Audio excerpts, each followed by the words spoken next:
Muy buenos días, muy buenas tardes o quizás muy buenas noches, estimado oyente, según sea la hora y el lugar donde se encuentre escuchando este nuevo mensaje. Les habla nuevamente el pastor bautista Nikos Ricoy, director del programa Encuentros y del Ministerio Tinajas, llenando siempre a cada persona que nos escucha con el agua fresca y limpia de la palabra desde aquí en España. Muy bienvenidos y muchas gracias por estar ahí atentos una vez más al nuevo mensaje de hoy de nuestro programa Encuentros.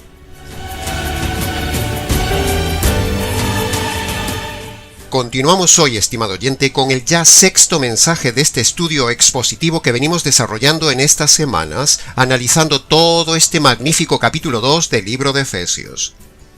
Le invitamos también a que repase los mensajes anteriores y venga con nosotros en este viaje a través de este capítulo, donde aprenderá cosas grandes y ocultas que usted no conocía en esta joya bíblica, el segundo libro teológico más importante de toda la Biblia después del libro de Romanos. Analizaremos hoy 3 nuevos versículos de forma expositiva. El versículo 11, 12 y 13 de este capítulo 2 del libro de Efesios. Dicho todo esto, permítame entonces sumergirme con usted en las profundidades coralinas de esta preciosa parte de la palabra de Dios. Cuando entramos de lleno en el estudio de los 3 versículos de hoy, vemos que en estos 3 versos 11, 12 y 13 hay una frase en común y muy similar que se repite en los 3 versículos, y esa frase es, en el versículo 11, en otro tiempo, en el versículo 12, en aquel tiempo, y en el versículo 13, en otro tiempo. Y cuando algo se repite en la Biblia varias veces, estimado oyente, es porque es algo importante que Dios quiere mostrarnos. Si la audiencia recuerda, cuando estudiamos en su día el verso 1, 2 y 3, Pablo había dicho en varias ocasiones, en varias frases, el tema de lo que eran los efesios antes y después de la conversión. Y ahora, en estos nuevos versículos, nos encontramos nuevamente con la misma idea del antes y el después, pero en el versículo 11, 12 y 13 de hoy, tenemos una nueva mini lista de cosas negativas que tenían los efesios antes de la conversión. Lista que, si la sumamos a lo ya dicho en el verso 1, 2 y 3, tenemos entonces un total de 10 descripciones fuertes, radicales y negativas de donde está el inconverso antes de la conversión. Así que recordemos esas 10 descripciones. 1. Muertos espiritualmente en pecados ante Dios. 2. Seguían la corriente de este mundo perdido. 3. Vivían conforme a los dictámenes del príncipe de la potestad del aire, o sea, el diablo. 4. Dios los veía como hijos de desobediencia. 5. Andaban según los deseos y la voluntad de la carne. 6. Eran por naturaleza hijos de ira de Dios. Y ahora a partir del versículo 11 vemos. 7. Eran incircuncisos ante Dios. 8. Estaban sin Cristo. 9. Estaban alejados de la ciudadanía, los pactos y las promesas de Israel. Y 10. Estaban sin esperanza y sin Dios en la vida. ¡Wow! ¡Menuda lista! 10 descripciones terribles donde estaban los efesios antes de la conversión, o podríamos decir también una lista actual, real y vigente de cómo lo ve Dios a usted, estimado oyente, si usted no se ha convertido por medio del Evangelio. Pero ¿cuál sería la razón de que Pablo haga tanto énfasis en recordar y recordar a personas ya convertidas lo que eran antes de la conversión? ¿Por qué repite Pablo 5 veces la misma frase? En otro tiempo, en otro tiempo, en otro tiempo, en otro tiempo, en otro tiempo. Con una lista de 10 cosas terribles de ese otro tiempo. ¿Por qué? Bueno, en nuestra humilde opinión teológica, tanta repetición ha sido registrada por el Espíritu Santo en este libro por 2 razones evidentes y sencillas. Primera razón, para que los efesios convertidos, o nosotros, los modernos efesios convertidos por el Evangelio, no nos olvidemos nunca de dónde estábamos antes de la conversión y recordemos de dónde hemos salido por medio del Evangelio. Segunda razón, creemos que otra razón en repetir tanto este tema y dejar escrita esa lista de cosas negativas a lo largo de los siglos es también porque el Espíritu Santo quiere que utilicemos esas descripciones duras para evangelizar, para que las usemos para despertar a los inconversos y hacerles ver al inconverso dónde está espiritualmente hablando delante de Dios sin el Evangelio. Entremos de lleno entonces en el estudio de hoy y analicemos brevemente esas nuevas descripciones que hace Pablo en estos versículos 11 al 13 del libro de Efesios capítulo 2. Empecemos con el versículo 11 con la frase llamados incircuncisos. Para los que no saben del tema de la circuncisión, digamos a simple tono informativo que la circuncisión era un pequeño corte que debía hacerse el hombre en su cuerpo por mandato de Dios. Y ese corte físico, primero, lo hacía miembro del pueblo de Dios. Y segundo, ese corte le daba derecho a ser cabeza de su familia, de su clan o de su tribu. Las mujeres no debían circuncidarse, solo lo hacían los varones. Todo varón judío o gentil que quisiera vivir en el pueblo de Israel debía circuncidarse obligatoriamente. Si no lo hacía, no le permitían vivir entre ellos. Era una norma divina.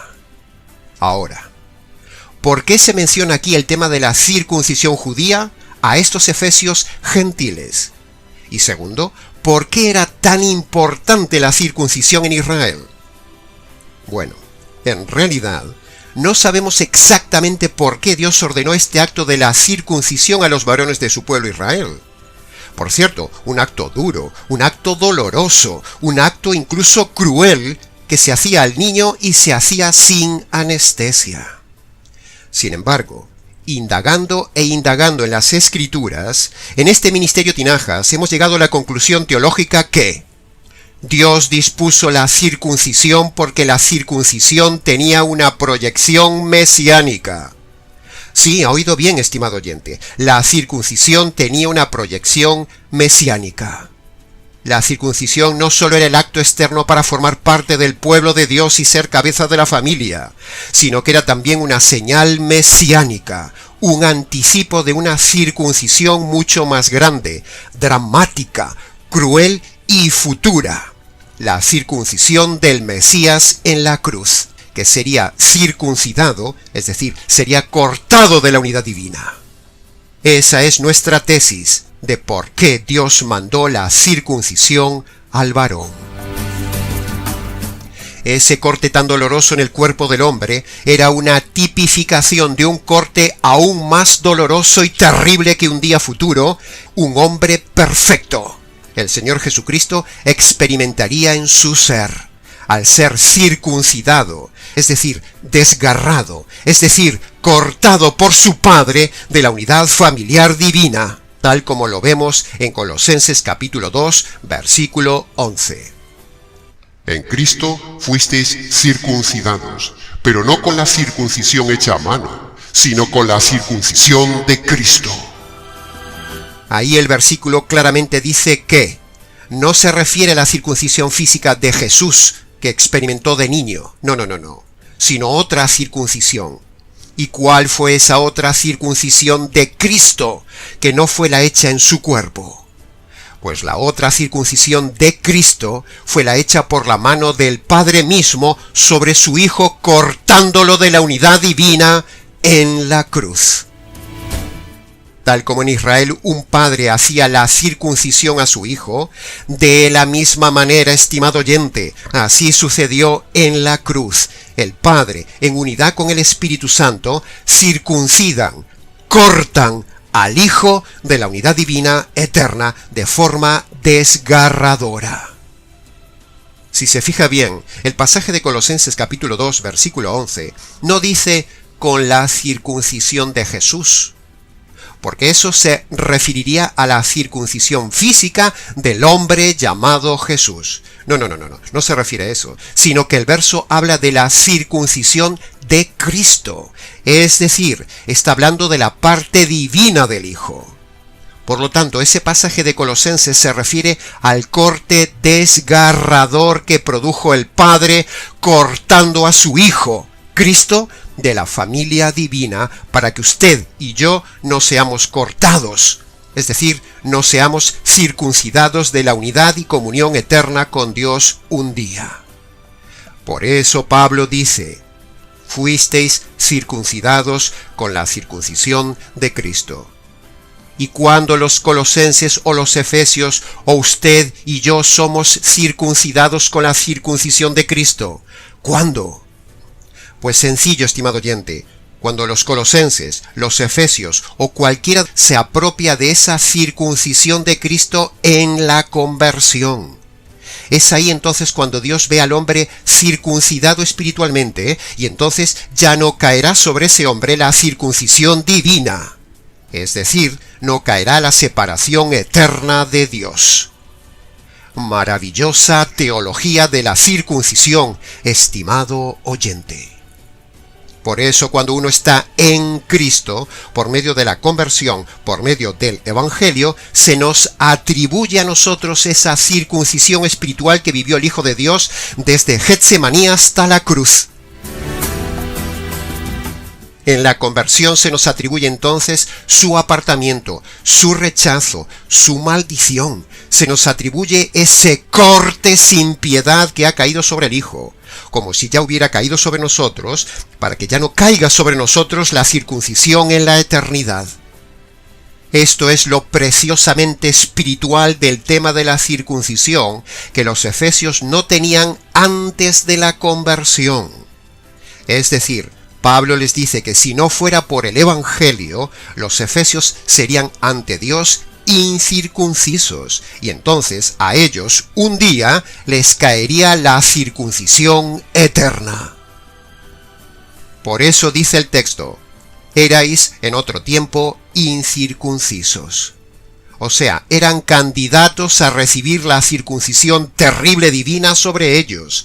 Eran candidatos a ser cortados por Dios, apartados y separados el día de la muerte, a la separación eterna.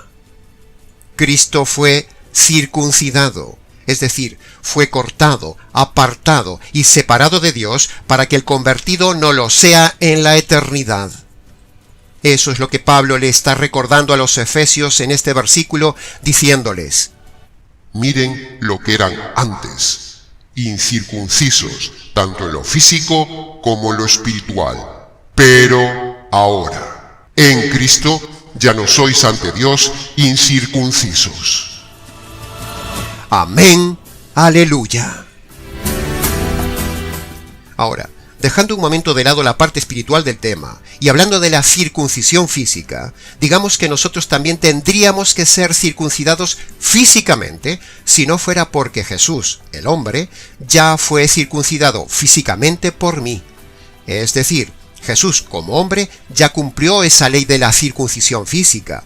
Por lo tanto, cuando nosotros nos apropiamos de toda la obra del Señor Jesucristo en la conversión, Dios nos ve como si nosotros ya hubiéramos sido circuncidados físicamente y por lo tanto Dios nos ve como parte de su pueblo y ya no tenemos que circuncidarnos físicamente. Ah, pero no solo eso, sino que aún hay más.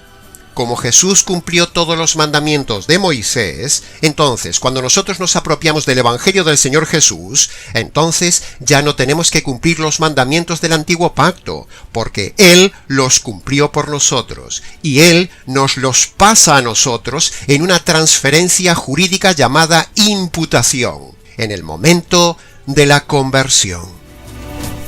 Por lo tanto, estimado oyente, teológicamente hablando, cuando un convertido está en Cristo, por medio del Evangelio, ese convertido ya no tiene que cumplir nada del antiguo pacto.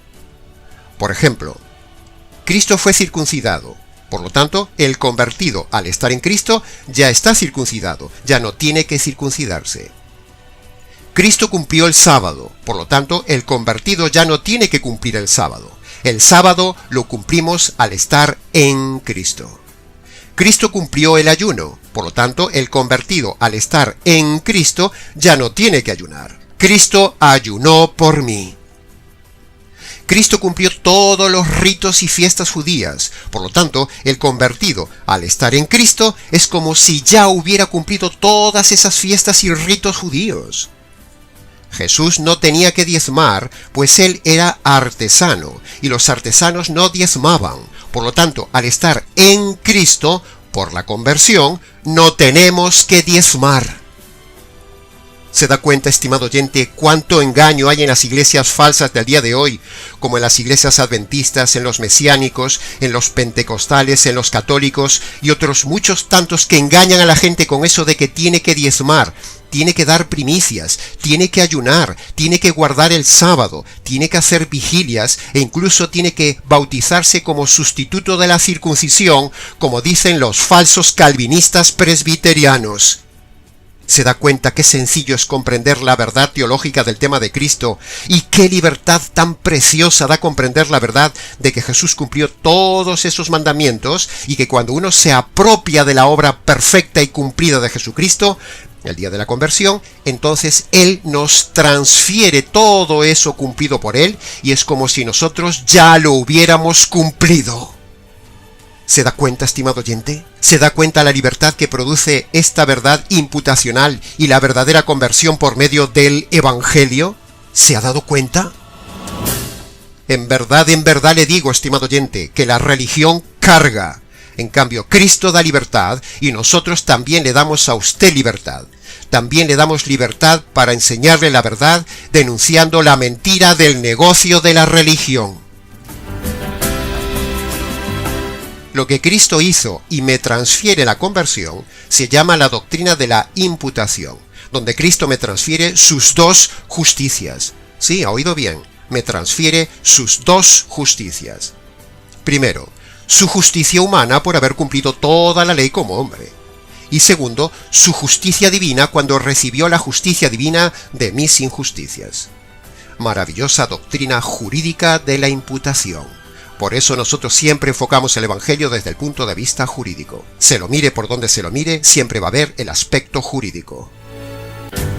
Así que, si usted está ayunando, entonces está en una iglesia errada y está ofendiendo a Dios, porque usted ya no tiene que ayunar. Si usted está diezmando, está en una iglesia errada y está ofendiendo a Dios, porque usted ya no tiene que diezmar. Si usted está cumpliendo el sábado, usted está en una iglesia errada y está ofendiendo a Dios, porque ahora todos los días son iguales ante Dios. Usted no tiene que cumplir el sábado. Si usted está haciendo obras o méritos para salvarse, usted está en una iglesia errada y está ofendiendo a Dios. Si usted está buscando la prosperidad, usted está en una iglesia errada y está ofendiendo a Dios. Y decimos que usted está pecando porque usted está haciendo lo que ya está caducado, lo que está abrogado, anulado, inactivo e inoperativo del antiguo pacto. Y todo eso ya no es neotestamentario.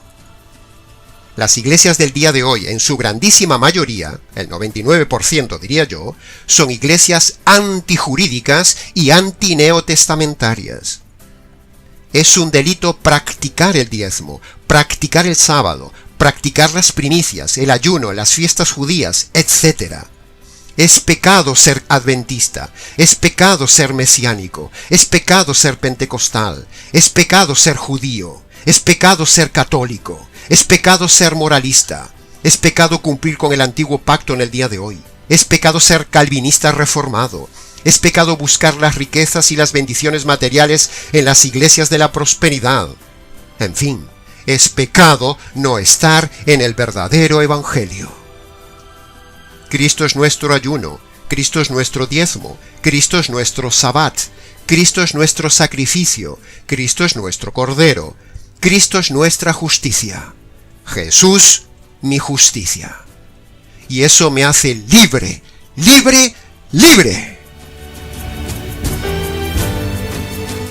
Y ahora, para acabar esta sección, escuche bien este resumen siguiente, estimado oyente.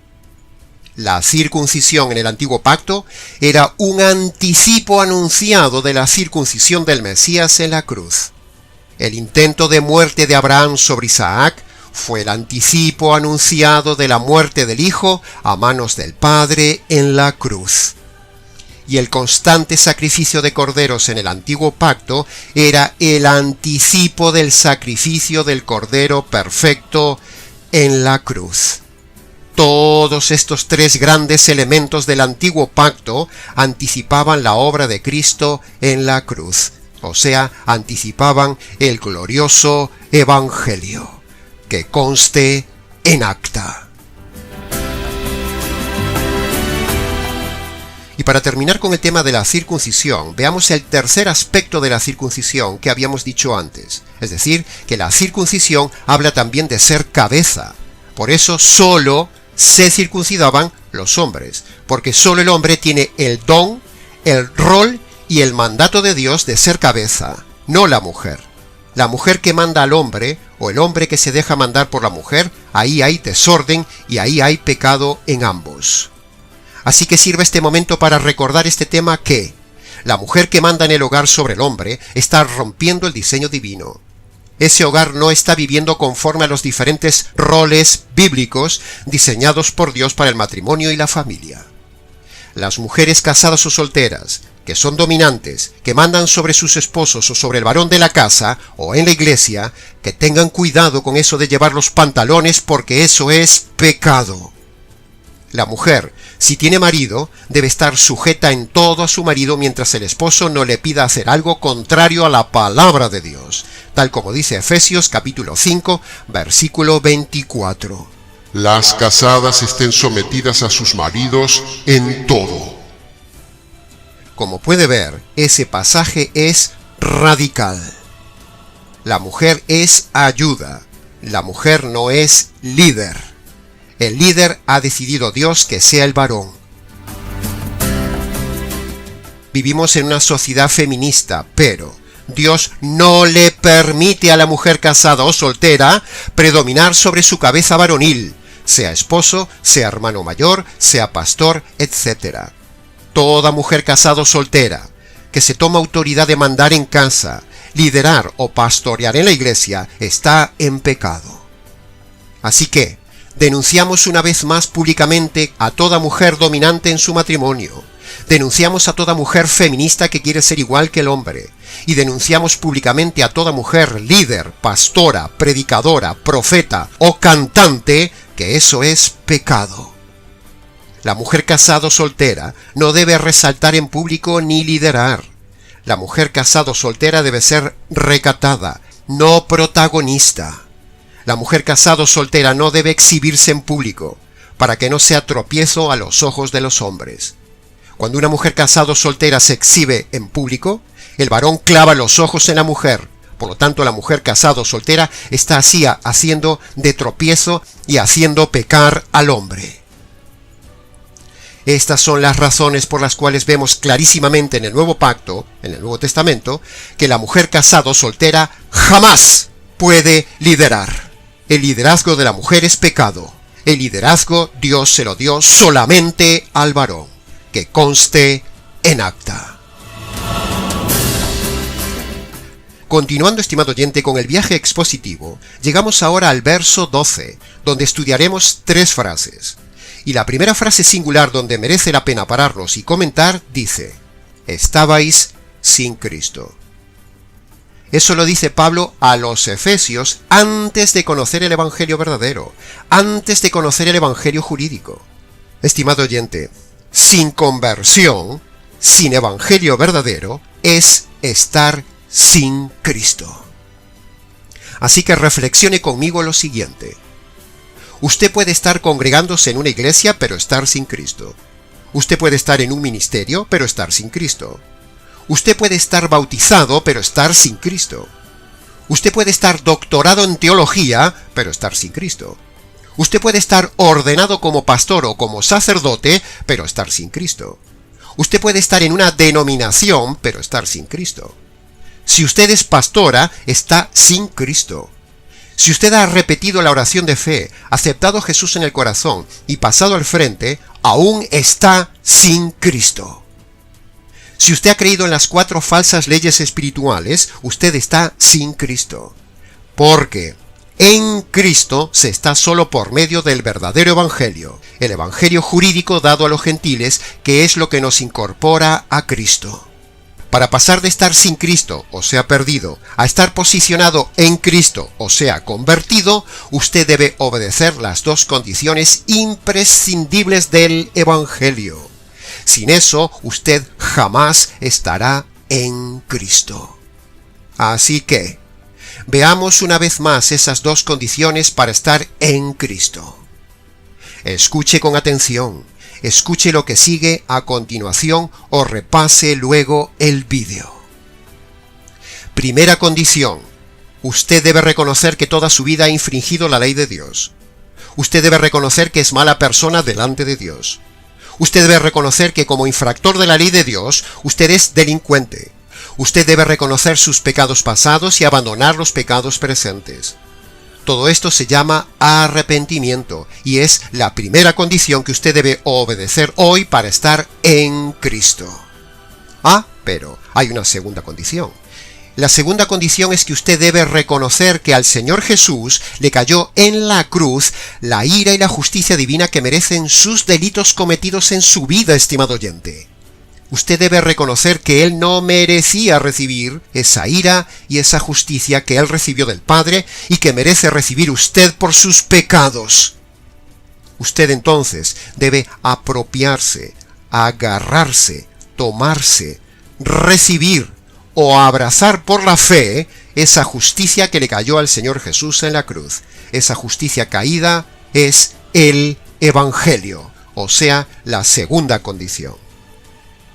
Cuando usted obedece estas dos condiciones, estimado oyente, entonces, y solo entonces, es así cuando usted pasa de estar sin Cristo a estar en Cristo, posicionado en su justicia, amparado por su justicia, y entonces la justicia de Cristo le protegerá de la justicia divina para que un día no le caiga a usted la justicia divina el día del juicio. La justicia de Cristo es el escudo ante la justicia del justo juicio de Dios.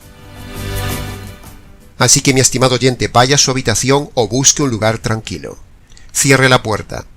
Póngase de rodillas, descálcese en señal de reverencia, y en sus palabras obedezca las dos condiciones para estar en Cristo, para la salvación. Primera condición: reconozca sus pecados pasados, y reconozca sus pecados presentes y abandónelos. Segunda condición: agárrese, aprópiese, haga suya esa justicia que le cayó al Señor Jesús en la cruz. Es como si usted tomara esa justicia para usted. Y luego, antes de levantarse de esas rodillas, dele gracias al Señor por haber escuchado este verdadero evangelio y por la providencia de Dios sobre su vida mostrándole la verdad. Luego, si quiere, venga y cuéntenoslo.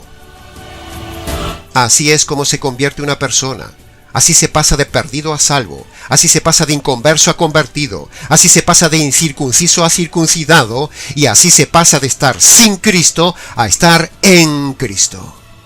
Que no le cuenten el cuento los lobos, que para estar en Cristo usted tiene que pasar al frente, tiene que levantar la mano, tiene que repetir como un loro una oración, o tiene que llorar un poco, cerrar los ojos y entregarle la vida a Dios, confesando sus pecados a un sacerdote, o arrepentirse en el altar, o creer las 4 falsas leyes espirituales o bautizarse.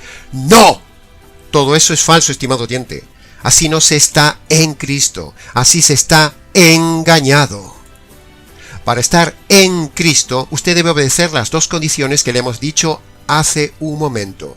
Si no, usted ahora mismo estaría perdido.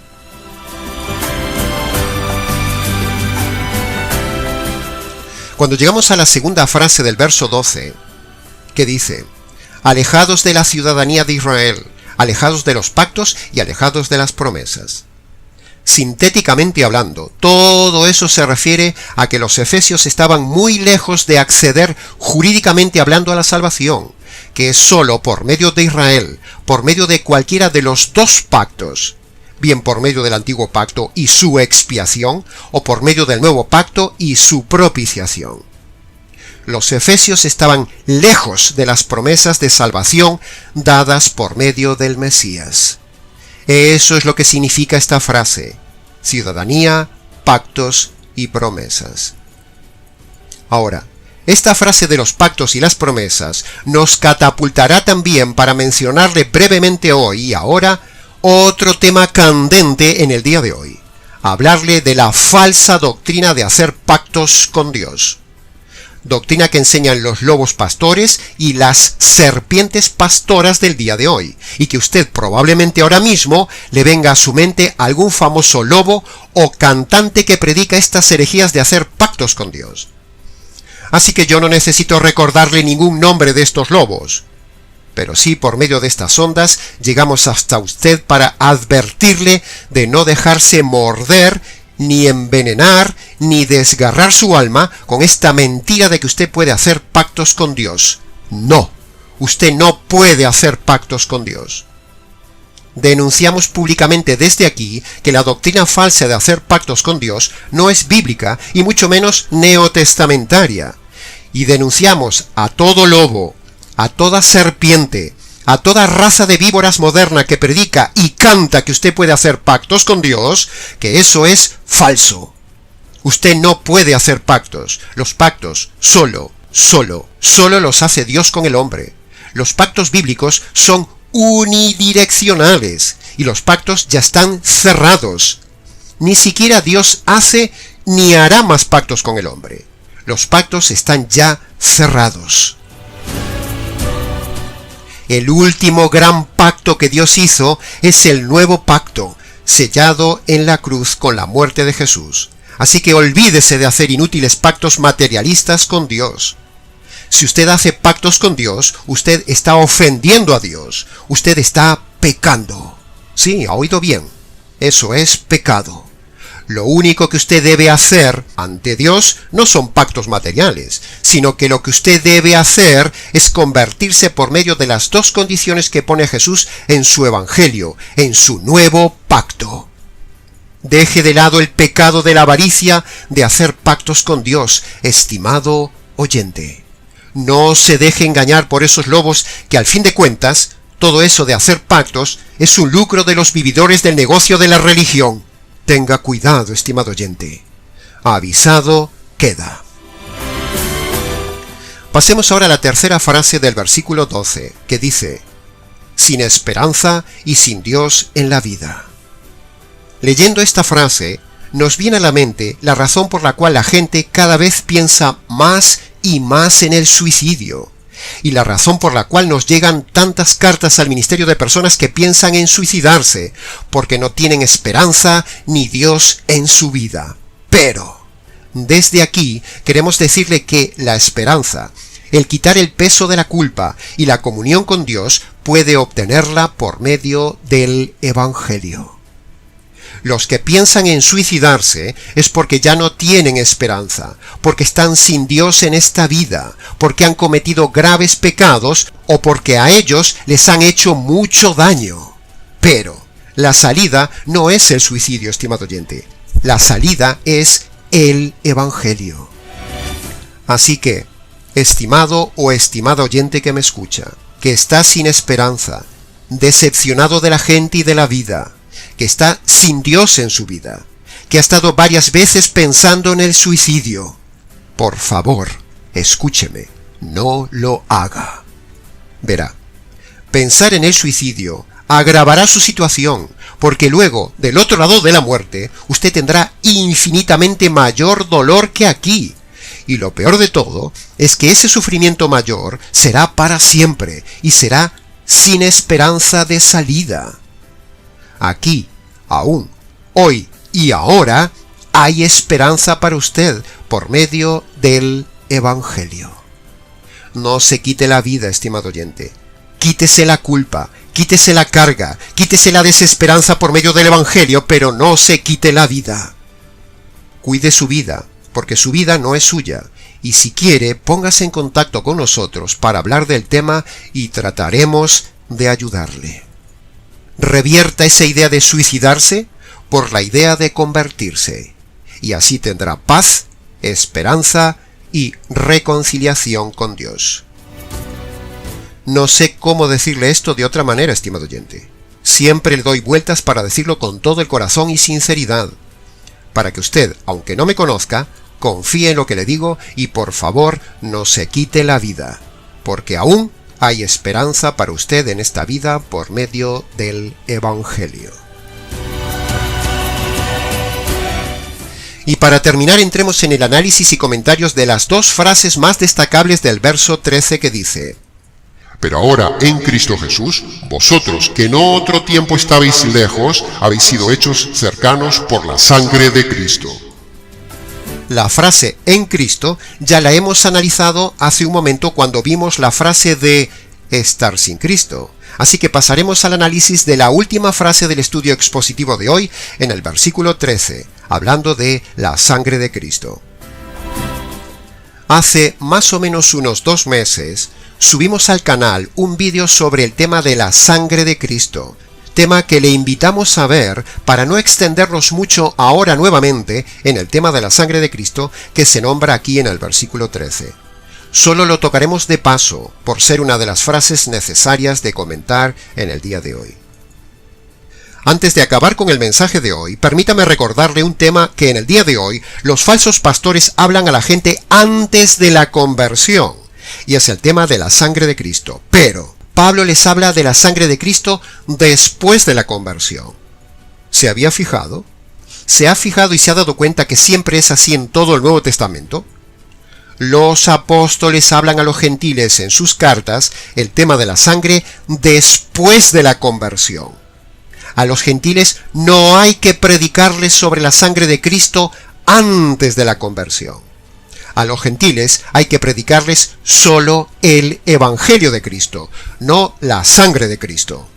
No vemos a Pablo que predique la sangre de Cristo nunca a los gentiles en todos sus viajes evangelísticos y misioneros. Pablo predicaba el Evangelio, no predicaba la sangre de Cristo. Con el tema de la sangre de Cristo se debería tener más respeto y más reverencia, y no tanta ligereza como lo hacen los simplones e ignorantes pastores y pastoras del día de hoy que no tienen ni idea de cómo se debe predicar a la gente este tema. Quede constancia pública entonces que un predicador no debe predicar a los gentiles el tema de la sangre de Cristo antes de la conversión, sino posteriormente a la conversión como parte de toda la enseñanza correspondiente al discipulado de ese convertido. Entonces sí, ahí se le explica al convertido por qué tenía que derramar sangre el Señor Jesús.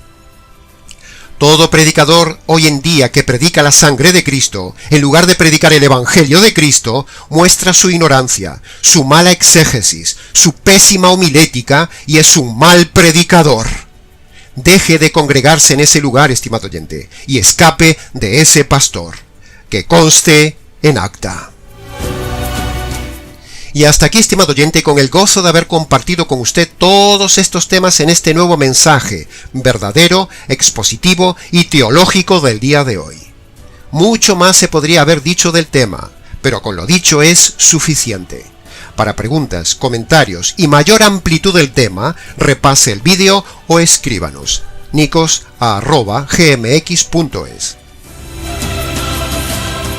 Les ha compartido la verdad, solo la verdad y nada más que la verdad de esta parte de Efesios capítulo 2, este expositor bíblico, Nikos Ricoy del Ministerio Tinajas, desde aquí en España.